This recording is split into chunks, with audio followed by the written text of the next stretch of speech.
Happy Monday, everybody. All right. Last week, my message was about what it means to hold the world reserve currency, pros and cons, and where that leaves us, and what does that mean on the global stage now, especially in terms of US versus China. Well, I got some great responses and a few questions like, well, what's the problem with going into a deficit or a trade deficit? If the United States continues to grow in wealth, then who cares if we've got a deficit? Well, it reminded me of a great conversation with between Warren Buffett and his partner Charlie Munger about 20 years ago. 20 years ago, when they were a spry 80 something years old. But these are two of the most well-known investors in American history.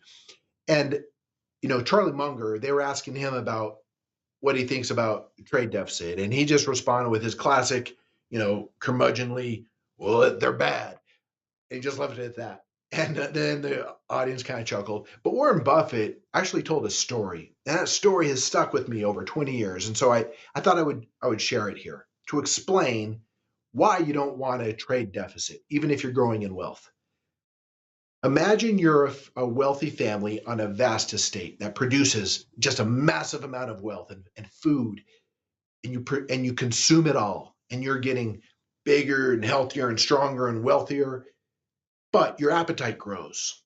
It grows bigger than what your estate can produce. So then you got to go outside of your estate. But you can't just buy it. You got to sell something. So you sell a piece of your estate. And so the family chooses, a fraction of the estate on the outside borders, something that you'll never miss. And they are able to consume more than they make. Now think about yourself as an individual. How many people do you know who have spent more than they make? And how long was that able to last? Well, it doesn't last forever. Okay, this family does that though. But their estate, they're so wealthy, kind of like the United States. We are so wealthy.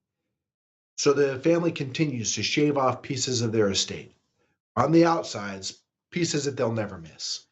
And then the first generation passes, and the second generation continues that habit, and they don't even miss the estate that they've sold off. But that happen, and they continue to consume more and more and more, and their family is growing inside of this estate, bigger and bigger and bigger. Well, eventually, the fourth, fifth generation, they're now needing that outside estate that's been sold off, but they can't have it because it's not theirs. But they still have the appetite to consume more than they had in the first place. And so then a tough decision has to be made. The family now has to stop consuming so much. And if they want their estate back, they're going to have to work really hard to get it back, to work hard to buy it back. Well, that's kind of what the United States has done.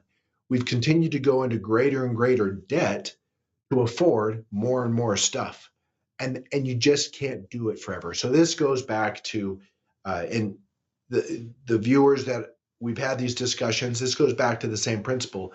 Even as a country, you can't maintain a trade deficit forever. Something's going to break. And and we're now at a tipping point. And Greg and I have talked about this, how there's going to be a change, currency restructuring, a currency revaluing, a debt revaluing. Uh, Trade negotiations are already underway. Tariffs are being thrown around. Now, it does look like the tariffs are more of a bargaining chip and less of an economic policy, but who knows? They could be. So that's where we're at now. And now let's tie it back to our investments.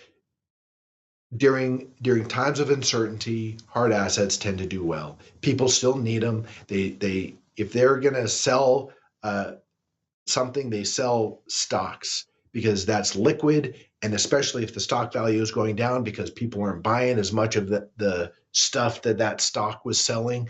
But they still have to eat. They still have to live somewhere. They still have to turn on their lights. And then in terms of money, precious metals do well. So with that, I hope you enjoyed the story. It's stuck with me for over 20 years now. And with that, you all have a great week. Take care. Bye bye.